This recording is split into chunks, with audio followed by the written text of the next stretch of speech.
Hi, I'm Christopher John Farley, an editor at the Wall Street Journal. I'm here with acclaimed singer and songwriter Joss Stone. Joss Stone has recently released a new album called LP1.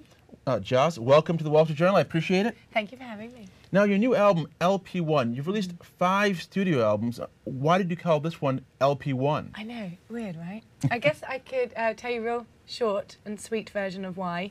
When I left EMI, obviously when you leave, you have like exit deals and clauses, and in that contract, they named it. Oh, really? Yeah, they called it LP1 and LP2. After Joss leaves, LP1 and LP2 kind of thing. So yeah, this is LP1, and there will be an LP2 at Christmas. Does it feel like a new beginning for you? Because this is released on your own record label, Stoned, correct? Well, yes. Every album is kind of a new beginning because it's like an entry in your diary, I guess. But I don't know whether it is really that much of a new beginning, apart from the fact that I now can do whatever, whenever, which is a lovely freedom. So it is a new way of working. Yeah, for sure. Now, you wrote or co-wrote every song on the album. There aren't any covers. Why you decided to approach music this way on this album? I don't know. It all just kind of came together quite randomly. Dave Stewart, who I made this album with, he called me when I was in Spain cleaning a boat with my friend. And he was like, Joss, there's this amazing band that I've worked with before. They made his album, Blackbird Diaries, and they're free next week. So, well, in a couple of days at that point it was. Do you want to come down and we'll have a jam and we'll just write some stuff and play it? And that's exactly what I did. 2 days later, I was on a plane. 6 days later, I was coming back. Now, this is Dave Stewart, formerly of the Eurythmics. Yes. What does he bring to this new record? Why did you decide to work with him? Well, because he's fun, I think. And pretty much every time Dave calls me and suggests to do anything, I know it's going to be fun. So I always say yeah. And then I find myself in these great fun situations, like with the SuperHeavy stuff.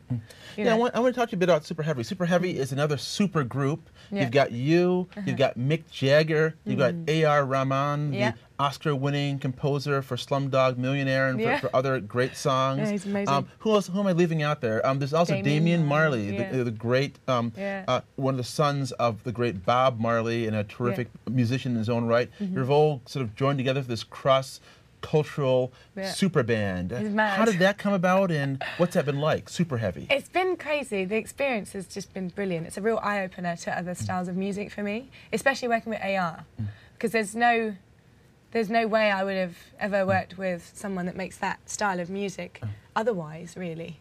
I mean, it's a totally different thing. I mean, obviously, he is seeping over into what we're doing as well, so it's hard to say that. But yeah, it's been a great experience. Dave called me again in exactly the same way that he did with LP1. He was Were like, you cleaning a boat again? No, I wasn't. Not that time, no. I can't remember what I was doing, probably making a sandwich or a cup of tea. So he calls me, he goes, Joss, I've had this really great idea. I'm going to make this band with all these different people from different cultures and different styles of music. Do you want to be in my band? I said, yeah, definitely. There was no real questions I needed to ask. If Dave Stewart's making a band, I really don't actually care, like, who he chooses. Dave's making a band. I'm going to be in his band. He's brilliant. And all of his ideas are very, like, different, and they change the world in a little piece every time. So, yeah. Now, you recently sort of made headlines when you attended the royal wedding. Oh, you know, what was that like? 'Cause I saw a lot of pictures of you attending that, and you're one of the celebrity guests that obviously sort of stood out. Yeah. Was that a wonderful time for you, or what was that like? It was lovely, actually. Actually, I'd just come home from the boat, and I found my invitation in the post. Thank God I checked my post. I never check my post. Yeah, you can't miss the royal wedding. Oh, I know! Can you believe? No, I always like chuck my post in a box and pretend like it doesn't exist for months, and then I do it, and then there's all these red letters like, oh, I'm terrible. So thank God I did this time. And yeah, it was cool. It was really fun.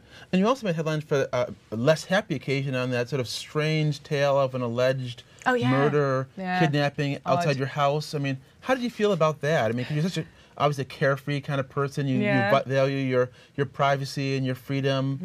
What was that like to hear about that going on outside your house? Well, it's a bit weird. They didn't actually get to outside of my house. They got lost, which I find quite comical. They're like Laurel and Hardy, them two, I tell you. It's really, yeah, I don't know.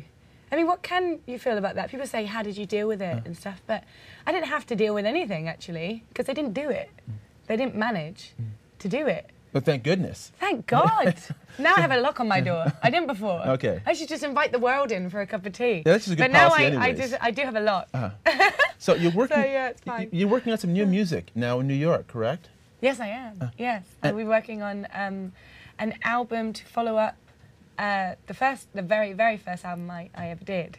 So I don't know what's going to happen, but on Monday I'm going into the studio to do basically the Soul Sessions 2. So that's really exciting. Yeah, really cool. And is there any more acting in your future? You were such a hit on The Tudors, playing Anne of Cleves. Yeah. You think you'll do something like that again and be on the small screen or the big screen? I hope so. I just had a lot of fun doing it. The rule that I have, that I stick with, is if it's fun, I'll be there. If it's not, I'm going to go home. So it was so much fun. I loved doing that. Just dressing up and pretending to be someone totally different to yourself. It was great. So yeah, I mean, if the opportunity arises, then yeah, I'll be there. If it doesn't, I won't. I don't know. Well, Joss, thanks a lot for coming to the Journal. I appreciate it. Cool. Thanks a lot. The album is you. LP1, and Chris Farley with the Wall Street Journal.